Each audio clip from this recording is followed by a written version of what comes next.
ಕರ್ನಾಟಕ ಎಕ್ಸ್‌ಪ್ರೆಸ್‌ಗೆ ಸ್ವಾಗತ. ನಾನು ಲಾವಣ್ಯ. ಮೆಟ್ರೋ ದರ ಬಗ್ಗೆ ತೀರ್ಮಾನ ಮಾಡೋಕೆ ಪ್ರತ್ಯೇಕ ಸಮಿತಿ ಇದೆ. ಕೇಂದ್ರ ಸರ್ಕಾರದ ಕಾರ್ಯದರ್ಶಿ ಇತರ ಮುಖ್ಯಸ್ಥರು ಮೆಟ್ರೋ ದರ ಏರಿಕೆ ವಿಚಾರವಾಗಿ ನಮ್ಮ ಅಭಿಪ್ರಾಯವನ್ನ ಕೇಳಿಲ್ಲ ಅಂತ ಡಿಸಿಎಂ ಡಿಕೆ ಶಿವಕುಮಾರ್ ಅವರು ತಿಳಿಸಿದರು. ಮಂಗಳೂರಿನಲ್ಲಿ ಮಾತನಾಡಿದಂತಹ ಅವರು, ನಾನು ಬೆಂಗಳೂರಿಗೆ ಮರಳಿದ ಬಳಿಕ ಈ ಬಗ್ಗೆ ಚರ್ಚೆ ಮಾಡುವೆ. ಜನರಿಗೆ ತೊಂದರೆ ನೀಡೋಕೆ ನಮಗೆ ಇಷ್ಟವಿಲ್ಲ. ಆರ್ಥಿಕ ಸ್ಥಿತಿಗತಿ ಪರಿಶೀಲನೆ ಮಾಡ್ತೇನೆ ಅಂತ ತಿಳಿಸಿದ್ದಾರೆ. ಇನ್ನು ನೀವು ಸಿಎಂ ಆಗಬೇಕು ಎಂಬ ಕನಸು ಜನರಿಗಿದೆ ಅಂತ ಕೇಳಿದಾಗ, ಕನಸು ಜನರಿಗೂ ಇದೆ, ಶಾಸಕರಿಗೂ ಇದೆ, ನಿಮಗೂ ಇದೆ. ಪಕ್ಷ ಏನ್ ಹೇಳುತ್ತೆ ಅದನ್ನ ಕೇಳಲೇಬೇಕು ಅಂತ ತಿಳಿಸಿದ್ದಾರೆ. ಇನ್ನು ದಲಿತ ಸಂಘಟನೆಗಳು ಪರಮೇಶ್ವರ್ ಅವರು ಸಿಎಂ ಆಗಬೇಕು ಅಂತ ಆಸೆ ಪಟ್ಟಿರುವ ಬಗ್ಗೆ ಕೇಳಿದಾಗ, ಅವರವರ ಅಭಿಮಾನಿಗಳು ಆಸೆ ಪಡ್ತಾರೆ, ಅದನ್ನ ನಾನು ಬೇಡ ಅಂತ ಹೇಳೋಕೆ ಆಗುವುದಿಲ್ಲ ಎಂದಿದ್ದಾರೆ. ರಾಜ್ಯ ಬಜೆಟ್ ಬಳಿಕ ಅಧಿಕಾರ ಹಂಚಿಕೆ ಆಗುವುದೇ ಅಂತ ಕೇಳಿದಾಗ ಸಮಯವೇ ಉತ್ತರ ನೀಡಲಿದೆ ಎಂದಿದ್ದಾರೆ. ಡಿಕೆಶಿ ಅವರು ಶಾಸಕ ಸ್ಥಾನ ಅಲ್ಲ, ಪ್ರಾಣ ಕೇಳಿದ್ರು ಕೂಡ ಕೊಡೋಕೆ ಸಿದ್ಧ ಅಂತ ಕಾಂಗ್ರೆಸ್ ಶಾಸಕ ಬಸವರಾಜ ಶಿವಗಂಗಾ ಅವರು ಹೇಳಿದ್ದಾರೆ. ಎರಡೂವರೆ ವರ್ಷ ಅಧಿಕಾರ ಹಂಚಿಕೆಗೆ ಒಪ್ಪಂದ ಆಗಿದೆ, ಅದು ನನಗೆ ಮಾಹಿತಿ ಇದೆ ಅಂತ ಚನ್ನಗಿರಿ ಕಾಂಗ್ರೆಸ್ ಶಾಸಕ ಬಸವರಾಜ ಶಿವಗಂಗಾ ಅವರು ಮತ್ತೊಮ್ಮೆ ಡಿಕೆಶಿಗೆ ಬೆಂಬಲಿಸಿ ಅವರ ಪರ ಹೇಳಿಕೆಯನ್ನ ನೀಡಿದ್ದಾರೆ. ದಾವಣಗೆರೆ ನಿವಾಸದಲ್ಲಿ ಇಂದು ಪವರ್ ಶೇರಿಂಗ್ ಬಗ್ಗೆ ಮಾಧ್ಯಮಗಳೊಂದಿಗೆ ಮಾತನಾಡಿದ ಅವರು, 139 ಶಾಸಕರ ಬೆಂಬಲ ಡಿಸಿಎಂ ಡಿಕೆ ಶಿವಕುಮಾರ್ ಅವರಿಗಿದೆ. 40ರಿಂದ 50 ಜನ ನಮ್ಮಂತ ಯುವ ಶಾಸಕರು ಡಿಕೆಶಿ ಏನೇ ಹೇಳಿದ್ರು ಕೂಡ ಮಾಡೋಕೆ ಸಿದ್ಧರಿದ್ದೇವೆ. ಅವರು ಪ್ರಾಣ ಕೇಳಿದ್ರು ಕೂಡ ಕೊಡೋಕೆ ನಾವುಗಳು ಸಿದ್ಧರಿದ್ದೇವೆ.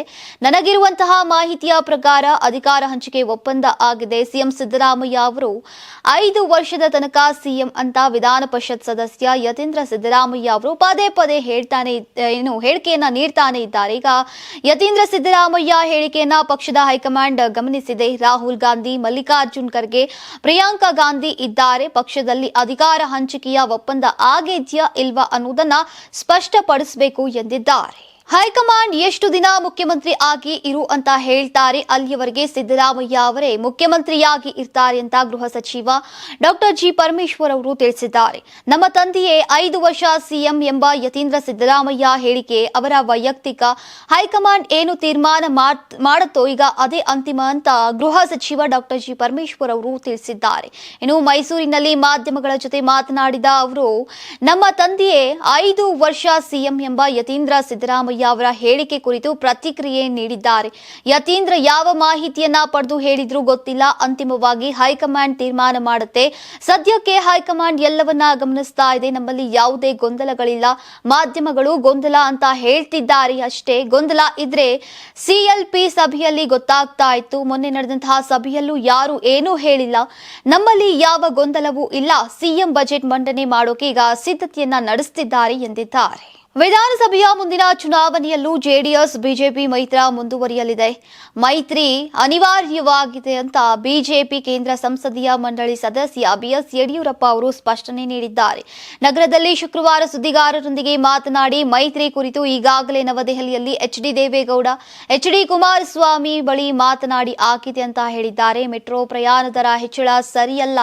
ಈಗಾಗಲೇ ಜನಸಾಮಾನ್ಯರು ಬದುಕುವುದು ಕಷ್ಟಕರವಾಗಿದೆ. ಹೆಚ್ಚಿಸಿರುವಂತಹ ದರವನ್ನ ತಕ್ಷಣ ವಾಪಸ್ ಪಡಿಬೇಕು ಅಂತ ಆಗ್ರಹಿಸಿದ್ರು. ಇನ್ನು ರಾಜ್ಯದ ಜನರು ಬದಲಾವಣೆಯನ್ನ ಬಯಸ್ತಾ ಇದ್ದಾರೆ. ಮುಂದಿನ ವಿಧಾನಸಭಾ ಚುನಾವಣೆಯಲ್ಲಿ ಬಿಜೆಪಿ ಜೆಡಿಎಸ್ ಮೈತ್ರಿಕೂಟ ಗೆದ್ದು ಸರ್ಕಾರವನ್ನ ರಚಿಸುತ್ತೆ ಅಂತ ಯಡಿಯೂರಪ್ಪ ಅವರು ಹೇಳಿದ್ದಾರೆ. ನಮ್ಮ ಮೆಟ್ರೋ ದರ ಏರಿಕೆಯನ್ನ ಹಿಂಪಡಿಬೇಕು ಅಂತ ಒತ್ತಾಯಿಸಿದಂತಹ ಯಡಿಯೂರಪ್ಪ ಅವರು, ಜನರು ವಿವಿಧ ಸರಕುಗಳ ಬೆಲೆ ಏರಿಕೆಯನ್ನ ನಿಭಾಯಿಸೋಕೆ ಹೆಣಗಾಡ್ತಾ ಇದ್ದಾರೆ ಅಂತ ಹೇಳಿದ್ದಾರೆ. ಯುಪಿಎ ಸರ್ಕಾರ ಜಾರಿಗೆ ತಂದಿದ್ದಂತಹ ಮನ್ರೇಗಾ ಯೋಜನೆಯನ್ನ ರದ್ದುಗೊಳಿಸಿ ವಿಬಿಜಿ ರಾಮ್ಜಿ ಕಾಯ್ದೆಯನ್ನ ಜಾರಿಗೆ ತರುವ ಕೇಂದ್ರ ಸರ್ಕಾರದ ಕ್ರಮವನ್ನ ರೈತರು ಒಟ್ಟಾಗಿ ವಿರೋಧಿಸಬೇಕು ಅಂತ ಮುಖ್ಯಮಂತ್ರಿ ಸಿದ್ದರಾಮಯ್ಯ ರಾಜ್ಯ ರೈತರಿಗೆ ಕರೆ ನೀಡಿದ್ದಾರೆ. ಅರಮನೆ ಮೈದಾನದಲ್ಲಿ ನಡೆದಂತಹ ಅಂತಾರಾಷ್ಟ್ರೀಯ ವಾಣಿಜ್ಯ ಮೇಳ 2026 ಮತ್ತು ಉತ್ಪಾದನೋತ್ತರ ಕೃಷಿ ರೈತರ ಸಬಲೀಕರಣ ಸಮಾರಂಭದಲ್ಲಿ ಮುಖ್ಯಮಂತ್ರಿಗಳು ಮಾತನಾಡಿದರು. ಇನ್ನು ನಮ್ಮ ಸರ್ಕಾರ ಕೃಷಿ ಕ್ಷೇತ್ರಕ್ಕೆ ಸದಾಕಾಲವೂ ಬೆಂಬಲವಾಗಿ ನಿಂತಿದೆ. ಕೃಷಿ ಲಾಭದಾಯಕವಾಗಿಸೋಕೆ ಹಾಗೂ ಕೃಷಿಕರ ಸಬಲೀಕರಣವನ್ನ ಸಾಧಿಸೋಕೆ ಸರ್ಕಾರ ಹೆಚ್ಚಿನ ಒತ್ತು ನೀಡ್ತಾ ಇದೆ. ಕೃಷಿ ಹಾಗೂ ಉತ್ಪಾದನೋತ್ತರ ಚಟುವಟಿಕೆಗಳಲ್ಲಿ ರೈತರು ತೊಡಗಿಸಿಕೊಳ್ಳುವ ಮೂಲಕ ಕೃಷಿಯನ್ನ ಲಾಭದಾಯಕಗೊಳಿಸಬಹುದಾಗಿದೆ. ರೈತರು ಉದ್ಯಮಿಗಳಾಗಬೇಕು. ಉತ್ಪನ್ನಗಳನ್ನು ಬೆಳೆಯುವ ಜೊತೆಗೆ ಸಂಗ್ರಹಣೆ, ಸಂಸ್ಕರಣೆ, ಪ್ಯಾಕೇಜಿಂಗ್, ಮಾರುಕಟ್ಟೆ, ಉಪ ಉತ್ಪನ್ನಗಳ ಅಭಿವೃದ್ಧಿಯಲ್ಲಿ ರೈತರು ನಿರತರಾಗಬೇಕಿದೆ. ಕೃಷಿ ಕ್ಷೇತ್ರದಲ್ಲಿ ಹೆಚ್ಚಿನ ಸಂಖ್ಯೆಯಲ್ಲಿ ಮಹಿಳೆಯರು ತೊಡಗಿಕೊಳ್ಳುವುದು ಅಗತ್ಯವಾಗಿದೆ. ಇಂದಿನ ಪ್ರಶಸ್ತಿಗೆ ಭಾಜನರಾದಂತಹ ಮಹಿಳಾ ಕೃಷಿಕರ ಸಾಧನೆ ಸ್ಫೂರ್ತಿದಾಯಕವಾಗಿದೆ ಅಂತ ಹೇಳಿದ್ದಾರೆ. ಮೆಟ್ರೋ ದರ ಏರಿಕೆ ವಿಚಾರದಲ್ಲಿ ಸಿಎಂ ಸಿದ್ದರಾಮಯ್ಯ ಸುಳ್ಳು ಹೇಳ್ತಿದ್ದಾರೆ. ಮೆಟ್ರೋ ದರ ಏರಿಕೆ ಕುರಿತು ಬಿಜೆಪಿ ಹೋರಾಟ ಮಾಡಲಿದೆ ಅಂತ ಬಿಜೆಪಿ ನಾಯಕ ಸಿಟಿ ರವಿ ಅವರು ತಿಳಿಸಿದ್ದಾರೆ. ಮೆಟ್ರೋ ದರ ಏರಿಕೆಯ ಬಗ್ಗೆ ಬಿಜೆಪಿ ಕಚೇರಿಯಲ್ಲಿ ಪ್ರತಿಕ್ರಿಯೆ ನೀಡಿರುವಂತಹ ಅವರು ಸುಳ್ಳು ಹೇಳೋದ್ರಲ್ಲಿ ಸಿದ್ದರಾಮಯ್ಯ ನಿಸ್ಸೀಮರು. ಸುಳ್ಳು ಮತ್ತು ಸಿದ್ದರಾಮಯ್ಯ ಒಂದೇ ನಾಣ್ಯದ ಎರಡು ಮುಖ. ಸುಳ್ಳು ಬೆಳಗ್ಗೆ ಪ್ರಾರಂಭ ಮಾಡಿ ಅಂತ್ಯ ಮಾಡೋದು ಸುಳ್ಳಿನಿಂದಾನೆ ಅಂತ ಕಿಡಿಕಾರಿದ್ರು. ಇನ್ನು ಮೆಟ್ರೋ ದರ ಏರಿಕೆ ಸಂಬಂಧ ಪಿಸಿ ಮೋಹನ್ ವಿಚಾರವಾಗಿ ಪತ್ರ ಬರೆದಿದ್ರು. ಮೆಟ್ರೋ ಲಾಭದಲ್ಲಿ ನಿಮಗೆ ಪಾಲು ಇಲ್ವಾ ಸಿದ್ದರಾಮಯ್ಯ ಅವರೇ? ಸಮಿತಿ ಅಧ್ಯಕ್ಷ ಯಾರಾಗಬೇಕು ಅಂತ ಶಿಫಾರಸ್ ಮಾಡೋದು ಯಾರು? ಈಗ ಏನು ಸಂಸದರು ಹೇಳಿದ ಹಾಗೆ ಮೆಟ್ರೋ ದರ ಏರಿಕೆ ಬಗ್ಗೆ ಬಿಜೆಪಿ ಹೋರಾಟ ಮಾಡುತ್ತೆ ಅಂತ ರಾಜ್ಯ ಸರ್ಕಾರದ ವಿರುದ್ಧ ಕಿಡಿಕಾರಿದ್ದಾರೆ. ಸದನ ಅನ್ನೋದು ಒಂದು ಕುಟುಂಬ ಇದ್ದಂತೆ. ಅಣ್ಣ ತಮ್ಮಂದಿರ ಮಧ್ಯೆ ಚರ್ಚೆಗಳು ನಡೆಯುವುದು ಸಹಜ ಅಂತ ವಿಧಾನಸಭೆ ಸ್ಪೀಕರ್ ಯುಟಿ ಖಾದರ್ ಅವರು ಪ್ರತಿಕ್ರಿಯಿಸಿದ್ರು. ವಿಧಾನಸಭೆಯಲ್ಲಿ ಶಾಸಕರಾದಂತಹ ಶಿವಲಿಂಗೇಗೌಡ ಹಾಗೂ ಶರಣು ಸಲಗಾರ್ ನಡುವೆ ನಡೆದಂತಹ ಮಾತುಕತೆ ಜಟಾಪಟೆ ಕುರಿತು ಈಗ ಮಂಗಳೂರಿನಲ್ಲಿ ಪ್ರತಿಕ್ರಿಯಿಸಿದಂತಹ ಸ್ಪೀಕರ್, ಇಂತಹ ಘಟನೆಗಳು ಇದೇ ಮೊದಲೇನಲ್ಲ, ಈ ಹಿಂದೆಯೂ ಕೂಡ ನಡೆದಿದೆ. ಚರ್ಚೆಯ ಬಳಿಕ ಇಬ್ಬರು ಶಾಸಕರು ತಮಾಷೆಯಾಗಿ ಮಾತನಾಡಿಕೊಂಡಿದ್ದಾರೆ. ಆದರೆ ಊಟದ ನಂತರ ಬಂದು ಮತ್ತೆ ಅದೇ ವಿಚಾರವನ್ನ ಪ್ರಸ್ತಾಪಿಸಿದ್ದು ಸರಿಯಲ್ಲ ಅಂತ ಅವರು ಅಭಿಪ್ರಾಯವನ್ನ ಪಟ್ಟರು. ಸದನದಲ್ಲಿ ಶಾಸಕರ ವರ್ತನೆ ಬಗ್ಗೆ ಅಸಮಾಧಾನವನ್ನ ವ್ಯಕ್ತಪಡಿಸಿದಂತಹ ಖಾದರ್ ಅವರು 224 ಶಾಸಕರಲ್ಲಿ ಕೆಲವರ ವರ್ತನೆ ಈ ರೀತಿ ಇರುತ್ತೆ, ಹಾಗಂತ ಎಲ್ಲರೂ ಹೀಗೆ ಅಲ್ಲ. ಸದನ ನಡೆಸುವುದು ಕೇವಲ ಸಭಾಧ್ಯಕ್ಷರ ಜವಾಬ್ದಾರಿ ಅಲ್ಲ, ಅದು ಎಲ್ಲ ಸದಸ್ಯರ ಹೊಣೆಗಾರಿಕೆಯಾಗಿದೆ. ಶಾಸಕರು ಸ್ವಯಂ ಪ್ರೇರಿತವಾಗಿ ಆತ್ಮಾವಲೋಕನ ಮಾಡಿಕೊಳ್ಳಬೇಕು. ಕ್ಷೇತ್ರ ಮತ್ತು ಸಮಾಜದಲ್ಲಿ ಜನರನ್ನ ತಿದ್ದುವ ಸ್ಥಾನದಲ್ಲಿರುವವರು, ಕಾನೂನು ತಿಳಿದವರು ಈ ರೀತಿ ವರ್ತಿಸಬಾರದು. ನಾವು ಮಾಡುವ ಕೆಲಸವನ್ನ ಜನ ನೋಡ್ತಾ ಇರ್ತಾರೆ ಎಂಬ ಅರಿವು ಇರಬೇಕು ಅಂತ ಕಿವಿ ಮಾತನ್ನ ಹೇಳಿದ್ರು. ಜಿಬಿಎ ಚುನಾವಣೆ ಯಾವಾಗಲೇ ನಡೆದ್ರೂ ಕೂಡ 5 ಪಾಲಿಕೆಯಲ್ಲಿ ಬಿಜೆಪಿ ಗೆಲ್ಲಲಿದೆ ಅಂತ ಬಿಜೆಪಿ ರಾಜ್ಯಾಧ್ಯಕ್ಷ ಬಿವೈ ವಿಜೇಂದ್ರ ಅವರು ವಿಶ್ವಾಸವನ್ನ ವ್ಯಕ್ತಪಡಿಸಿದ್ದಾರೆ.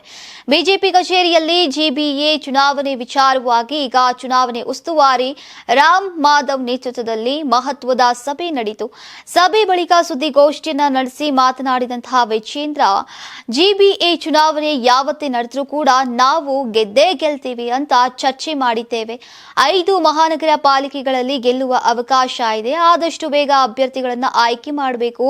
ಹಿರಿಯ ನಾಯಕರ ತಂಡ ಮಾಡಿ ಈಗ ಜೆಡಿಎಸ್ ಜೊತೆ ಮಾತುಕತೆ ಮಾಡಿ ಸಜ್ಜಾಗಬೇಕು ಅಂತ ತೀರ್ಮಾನ ಮಾಡಲಾಗಿದೆ ಅಂತ ತಿಳಿಸಿದ್ರು. ಫೆಬ್ರವರಿ 28 ಮತ್ತು ಮಾರ್ಚ್ 1ರಂದು 5 ಮಹಾನಗರ ಪಾಲಿಕೆಗಳ ಪ್ರತ್ಯೇಕ ಸಭೆ ಮಾಡೋಕೆ ತೀರ್ಮಾನ ಮಾಡಲಾಗಿದೆ. ಬೆಂಗಳೂರು ಮಹಾನಗರಕ್ಕೆ ಕಾಂಗ್ರೆಸ್ ಸರ್ಕಾರ ಮತ್ತು ಉಸ್ತುವಾರಿ ಸಚಿವರು ಆದ್ಯತೆಯನ್ನ ನೀಡದಿರೋದನ್ನ ಈಗ ನಾವು ಗಂಭೀರವಾಗಿ ತೆಗೆದುಕೊಳ್ಳಬೇಕಿದೆ. ಟನಲ್ ರೋಡ್ ಬಗ್ಗೆ ಮಾತನಾಡುವ ಕಾಂಗ್ರೆಸ್ ಸರ್ಕಾರಕ್ಕೆ ಒಂದು ಗುಂಡಿ ಮುಚ್ಚುವ ಯೋಗ್ಯತೆ ಇಲ್ಲ. ಡಿಕೆ ಶಿವಕುಮಾರ್ ಅವರ ನಡವಳಿಕೆಯನ್ನ ಜನ ಗಮನಿಸುತ್ತಿದ್ದಾರೆ. ಯಡಿಯೂರಪ್ಪ, ಬೊಮ್ಮಾಯಿ ಸಿಎಂ ಆಗಿದ್ದಾಗ ಬೆಂಗಳೂರಿನ ಅಭಿವೃದ್ಧಿ ಏನಾಗಿತ್ತು ಅಂತ ಜನರ ಮುಂದೆ ತೆಗೆದುಕೊಂಡು ಹೋಗೋಕೆ ತೀರ್ಮಾನಿಸಲಾಗಿದೆ. ಕಾಂಗ್ರೆಸ್ ಸರ್ಕಾರದ ವೈಫಲ್ಯದ ಬಗ್ಗೆ ಜನರಿಗೆ ತಿಳಿಸುತ್ತೇವೆ ಅಂತ ತಿಳಿಸಿದ್ದಾರೆ. ಮುಂಬರುವ ದಿನಮಾನಗಳಲ್ಲಿ ಕರ್ನಾಟಕ ಮಾತ್ರವಲ್ಲದೆ ದೇಶದ ರಾಜಕೀಯದಲ್ಲಿಯೇ ದೊಡ್ಡ ಪರಿವರ್ತನೆಗಳು ನಡೆಯಲಿದ್ದು, ಹಾಸನ್ ಜಿಲ್ಲೆಯೇ ಮತ್ತೆ ರಾಜ್ಯ ಹಾಗೂ ರಾಷ್ಟ್ರ ರಾಜಕೀಯದಲ್ಲಿ ಈಗ ಪ್ರಮುಖ ಪಾತ್ರ ವಹಿಸುವಂತಹ ದಿನಗಳು ದೂರವಿಲ್ಲ.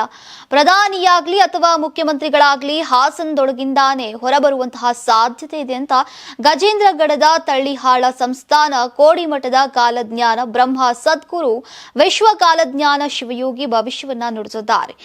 ನಗರದ ಶ್ರೀ ಹಾಸನಾಂಬಾ ದೇವಾಲಯದಲ್ಲಿ ನಡೆದಂತಹ ಸಾಮೂಹಿಕ 108 ಶ್ರೀದೇವಿ ಪುರಾಣ ಪಠಣ ಹೋಮ ಮತ್ತು ಧರ್ಮ ಸಭೆಯಲ್ಲಿ ಮಾತನಾಡಿದಂತಹ ಅವರು, ರಾಜಕೀಯದ ಬಗ್ಗೆ ನಾನು ಇದ್ದಂಗೆ ಹೇಳುವೆ. ನಾನು ಯಾರ ಬಳಿ ಹಣ ತಿಂದಿರೋದಿಲ್ಲ. ಯಾವ ರಾಜಕಾರಣಿಯಾದ್ರೂ ಕೂಡ ನಮ್ಮ ಮಠಕ್ಕೆ ಬಂದ್ರೆ ಚಾಪೆ ಮೇಲೆ ಕೂರಬೇಕು. ಯಾವ ಶಾಸಕರನ್ನ ಕರೆದು ನಾನು ಮಠದಲ್ಲಿ ಸನ್ಮಾನ ಮಾಡಿಲ್ಲ.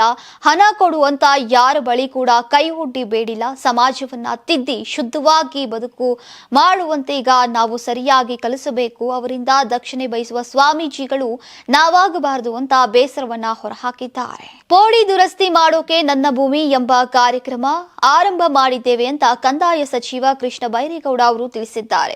ಜನರಿಗೆ ಆಸ್ತಿ ನೋಂದಣಿ ಈ ಸ್ವತ್ತು ಪಡೆಯೋಕೆ ಹಲವು ತೊಂದರೆಗಳು ಆಗ್ತಾ ಇವೆ. ಈ ಬಗ್ಗೆ ಹಿರಿಯ ಅಧಿಕಾರಿಗಳು ಗಮನವನ್ನ ಹರಿಸ್ತಾ ಇದ್ದಾರೆ ಅಂತ ಸಚಿವರು ಮಾಹಿತಿಯನ್ನ ನೀಡಿದ್ದಾರೆ.